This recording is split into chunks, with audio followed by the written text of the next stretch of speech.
जी, तो last video में हमने सेप्टम नेजल सेप्टम को डिस्कस किया था, उसकी डिजीज़ को डिस्कस किया था। अब बात होगी एक्यूट एंड क्रोनिक रिनाइटिस की। तो रिनाइटिस का क्या मतलब है? रिनाइटिस का मतलब है नेजल इन्फ्लेमेशन, जो नेजल म्यूकोजा है उसकी अगर इन्फ्लेमेशन हो जाएगी तो उसे रिनाइटिस कहेंगे। अब एक्यूट रिनाइटिस जो है ये वायरल भी हो सकता है, बैक्टीरियल भी हो सकता है, इरिटेटिव भी हो सकता है। जो वायरल है वो बहुत ज़्यादा कॉमन है, ठीक है, इसको कॉमन कोल्ड कहते हैं। ये बहुत कॉमन रिनाइटिस की टाइप है, वायरल इन ओरिजिन होता है और रिनो वायरस जो है वो इसका कॉजेटिव एजेंट है। वैसे तो बहुत सारे वायरसेस हो सकते हैं, डिनो भी हो सकता है, पिकोरना भी हो सकता है, लेकिन मोस्ट कॉमन जो है ना वो रिनो वायरस ही होता है। अब इसकी ये चीज़ है कि इसका इंक्यूबेशन पीरियड 1 से 4 डेज होता है और इसकी जो इलनेस है वो 2 से 3 वीक्स तक चलती है, उसके बाद ये ठीक हो जाता है। क्लिनिकल फीचर्स के क्या है, आप सब लोगों ने कभी ना कभी एक्सपीरियंस किया होगा कॉमन कोल्ड को, तो बस वही सारे इसके क्लिनिकल फीचर्स है कि बर्निंग सेंसेशन होती है at the back of nose, nasal stuffiness होती है, रिनोरिया होता है, स्नीजिंग, ठीक है, और चिली भी फील हो रहा होता है, लो ग्रेड फीवर भी साथ होता है, मेलीज होता है, ठीक है, फीवर हुआ होता है, नेजल डिस्चार्ज जो है वो वाटरी और प्रोफ्यूज होता है। अगर तो ये वायरल इन ओरिजिन है फिर तो प्रोफ्यूज और वाटरी डिस्चार्ज ही होगा, लेकिन अगर सेकेंडरी बैक्टीरियल इन्फेक्शन हो चुका है फिर डिस्चार्ज प्यूलेंट हो सकता है।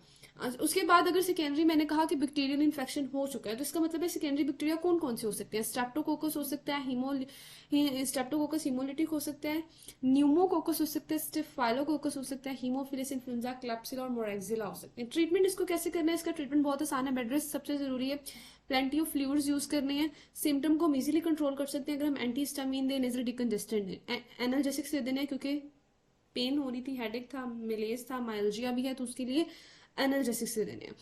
आपने कोशिश करनी है कि आप एस्प्रिन ना दें, कभी भी वायरल डिजीज में हम एस्प्रिन नहीं देते, बिकॉज एस्प्रिन जो है ना वो शेडिंग करा देती है वायरस की, तो एनसेड से यूज करने हैं। एंटीबायोटिक्स भी दे सकते हैं, अगर सेकेंडरी इन्फेक्शन हो गया तो आपको फिर एंटीबायोटिक्स भी देने पड़ेंगे बैक्टीरिया के लिए। कॉम्प्लिकेशन इसकी क्या है? कॉम्प्लिकेशन इसकी एज सच होती नहीं है, सेल्फ लिमिटिंग है, खुद ब खुद 2 से 3 वीक्स में ही ठीक हो जाती है, लेकिन ओकेजनली कॉम्प्लिकेशन हो सकती है। तो फिर ये हो सकता है साथ ये साइनस को इन्वॉल्व कर लिया। अच्छा, ये साइनस को कब इन्वॉल्व करेगा?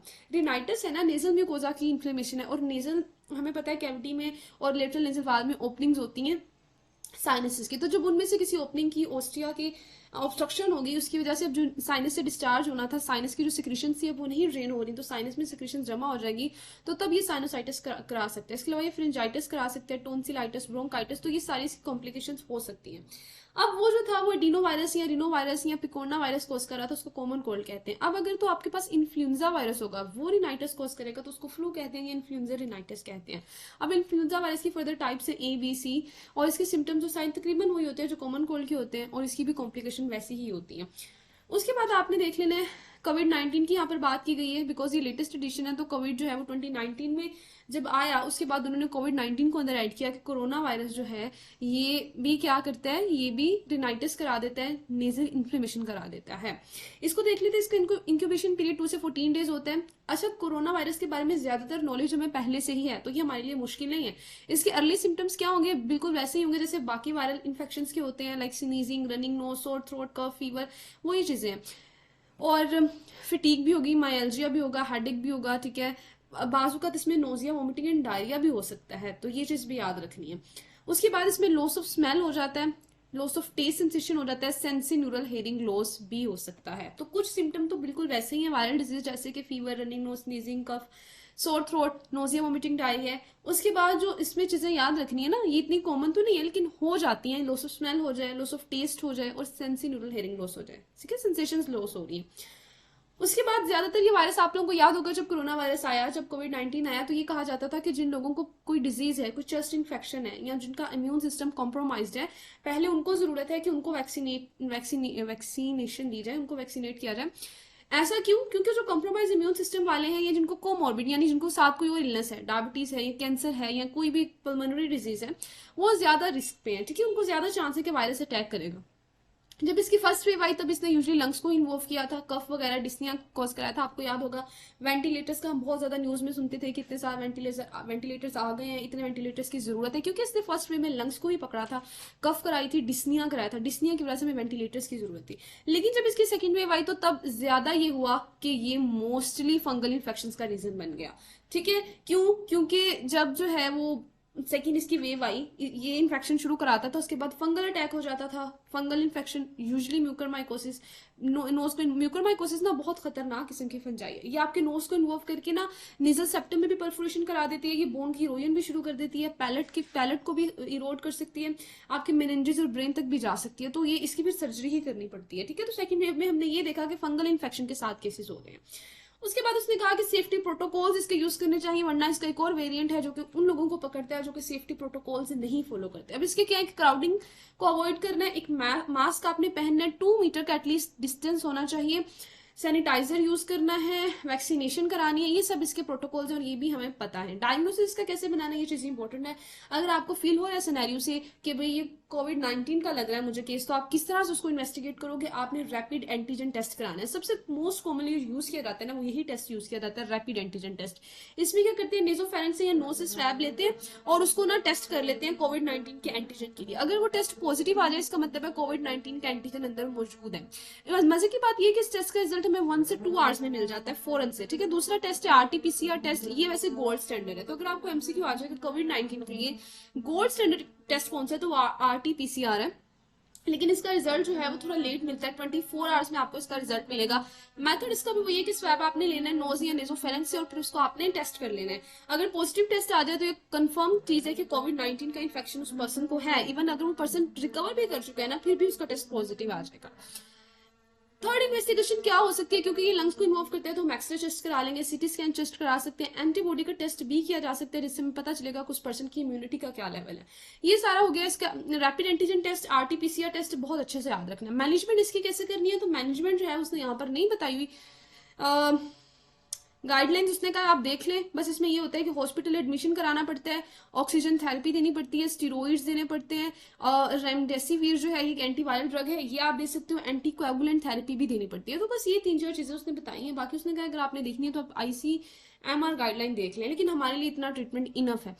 आगे आ जाए जी बैक्टीरियल यूनाइटिस की तरफ। अभी तक सिर्फ वायरल की बात हो रही थी, अब बैक्टीरियल की है। तो बैक्टीरिया क्या कर सकते हैं, यहाँ तो बैक्टीरिया ये करेंगे कि प्राइमरी बैक्टीरियल इन्फेक्शन हो सकता है कि वायरस का इन्फेक्शन नहीं था, डायरेक्टली बैक्टीरिया का इन्फेक्शन हो गया। यानी बैक्टीरिया ये कर सकता है कि सेकेंडरी इन्फेक्शन करा दे, यानी पहले से वहां पर वायरल यूनाइटिस चल रहा था, बैक्टीरिया ने वहां पे सेकेंडरी इन्फेक्शन करा दिया। अच्छा, जो प्राइमरी है ज्यादा बच्चों में कॉमन होता है, ठीक है, न्यूमोकोकस, स्ट्रेप्टोकोकस वगैरह प्राइमरी ज्यादा बच्चों में कॉमन होता है। क्या होगा, ग्रेश व्हाइट सी मेम्ब्रेन बन जाएगी नोज में, अगर उसको रिमूव करने की कोशिश करेंगे तो ब्लीडिंग होगी। और जो सेकेंडरी है वो हमें पता है कि किस तरह से होता है, वायरल के बाद होता है। एक डिफ्थीरिक रिनाइटिस भी है, डिफ्थीरिया का वैसे आजकल ये बहुत कम है क्योंकि इसकी बहुत अच्छी इम्यूनाइजेशन प्रोग्राम है, इसको इम्यून हो जाते हैं डिफ्थीरिया के लिए, तो इसको ना ही पढ़े तो बेहतर है। बस देख सकते हैं, लेकिन कि भाई ये प्राइमरी भी हो सकता है, सेकेंडरी भी हो सकता है। सेकेंडरी कब होगा कि पहले उसको सॉफ्ट पैलेट का, टॉन्सिल्स का, डिफ्थीरिया इन्फेक्शन होगा, उसके बाद उसको नोज का हो जाएगा। इसमें भी मेम्ब्रेन ही बनती है, डिफ्थीरिया में मेम्ब्रेन बनती है जो कि अगर नोज पे बन रही है तो इन्फीरियर टर्बिनेट को कवर करेगी और फ्लोर ऑफ नोज को कवर करेगी। ठीक है, मेम्ब्रेन इसकी रिमूव करेंगे तो ब्लीडिंग होगी। उसके बाद आप इसका ट्रीट कैसे करोगे, आपने पेनिसिलिन देनी है। तो पेनिसिलिन और इरिथ्रोमाइसिन इसका एंटीबायोटिक है, लेकिन इसमें डिफ्थीरिया एंटीटॉक्सिन देना बहुत इंपॉर्टेंट है। ये चीजें हम लोग थ्रोट में बार बार पढ़ते हैं कि अगर डिफ्थीरिया की वजह से कोई इन्फेक्शन हो चुका है तो बहुत जरूरी है कि हम डिफ्थीरिया के एंटीटॉक्सिन दें, क्योंकि डिफ्थीरिया की कॉम्प्लिकेशन बहुत सारी होती हैं। ये आपकी एयरवे ब्लॉकेज करा सकते हैं, या आपको मायोकार्डाइटिस, हार्ट फेलियर की तरफ लेकर जा सकते हैं, इवन इसकी न्यूरोलॉजिकल कॉम्प्लिकेशंस भी हैं। तो इसलिए डिफ्थीरिया के एंटीटॉक्सिन देना बहुत जरूरी होता है। ठीक है, इरिटेटिव यूनाइटिस क्या होता है कि अगर तो डस्ट के साथ किसी का एक्सपोजर हुआ है, स्मोक था, कोई इरिटेटिंग गैस थी लाइक अमोनिया वगैरह, तो उसके बाद क्या हो जाएगा, उसको रिनाइटिस हो जाएगा। इसको कहते हैं इरिटेटिव रिनाइटिस। ठीक है, इसका अब हम क्या कर सकते हैं, इमीडिएट इसमें ना होगा क्या, इमीडिएट रिएक्शन आएगा, स्नीजिंग, अचानक से स्नीजिंग शुरू हो जाएगी, रिनोरिया होगा, नेजल कंजेशन हो जाएगी। और उसके बाद क्या होगा, सिम्टम फिर आहिस्ता आहिस्ता जैसे ही वो फंडिंग एजेंट खत्म हो गया, आपका एक्सपोजर खत्म हो गया, तो फिर सिम्टम खत्म हो जाएंगे। ठीक है, इसकी रिकवरी डिपेंड करती है कि कितना डैमेज हुआ है, फिर आहिस्ता आहिस्ता आप रिकवर कर जाओगे। ये तो थे सारे एक्यूट रिनाइटिस। इनमें से तो ज्यादा चांसेस होते हैं एमसीक्यू आने के। जो आपको एससीक्यू आता है ना, वो आपको आता है क्रोनिक रिनाइटिस से। क्रोनिक रिनाइटिस की फर्दर टाइप्स हैं, chronic simple rhinitis, hypertrophic rhinitis, atrophic rhinitis, rhinitis sicca, rhinitis केजियोजा।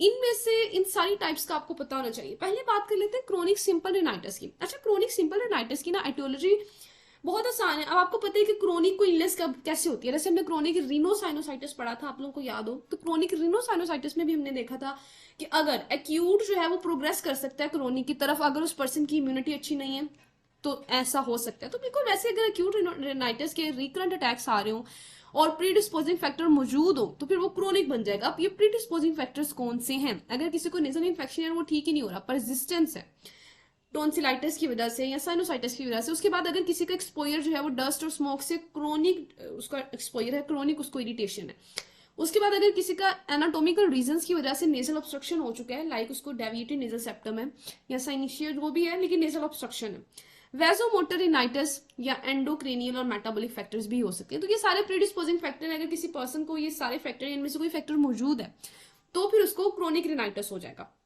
अभी तक ये सिंपल रिनाइटिस, इसका मतलब ये है कि ना ही तो अभी तक टर्बिनेट्स की हाइपरट्रोफी हुई है और ना ही एट्रोफी हुई है, ना हाइपरट्रोफी हुई है ना एट्रोफी हुई है, बल्कि ये सिर्फ कंजेशन हुई है, एडीमा हुआ है। ठीक है, तो इसके क्लिनिकल फीचर क्या होंगे? Nasal obstruction, nasal discharge, headache, swollen turbinate. ये टर्बिनेट स्वेल तो कर गए हैं लेकिन ये टर्बिनेट हाइपरट्रोफी की वजह से नहीं स्वेल किए, इनका सिर्फ एडीमा और कंजेशन हुई है। और अगर आप इन पर प्रेशर लगाओगे तो ये इनकी पिटिंग होगी, ये पिट होंगे, ठीक है, डिप्रेशन बनेगा इनमें। इसके अलावा अगर आप वेसोकंस्ट्रिक्टर ड्रॉप अप्लाई करोगे तो ये श्रिंक भी करेंगे। ये वो चीजें जो इनको डिफरेंशिएट करती है हाइपरट्रोफिक रिनाइटिस से, बिकॉज जब हाइपरट्रोफी हो जाती है टर्बिनेट्स की तब आप वेसोकंस्ट्रिक्टर ड्रग अप्लाई भी करते हो तो वो ज्यादा कॉन्स्ट्रिक्ट नहीं करता, बहुत स्लाइटली कॉन्स्ट्रिक्शन होती है या तकरीबन नहीं होती। ठीक है, लेकिन यहाँ पर क्योंकि अभी हाइपरट्रोफी नहीं हुई तो वेसोकंस्ट्रिक्टर ड्रॉप्स आप अप्लाई करोगे तो वो क्या करेंगे, जो टर्बिनेट्स हैं वो श्रिंक कर जाएंगे। अच्छा, इसके अलावा इसमें पोस्ट नेजल डिस्चार्ज भी होता है। तो बहुत आसान सी कार्डिनल से इसकी साइंस और सिम्टम्स हैं। ये हमने देखा कि हमें इसके सिम्टम्स क्या मिलेंगे, हमें नेजल डिस्चार्ज मिलेगा, ठीक है, इसके अलावा वहां पर क्या होगा, नेजल ऑब्स्ट्रक्शन मिलेगी, पोस्ट नेजल ड्रिप भी होगा, हेडेक भी होगा। अब आप जब इसका एग्जामिनेशन करोगे तब आपको क्या चीजें आपने लिखनी है एग्जामिनेशन में, तो आपने ये लिखना है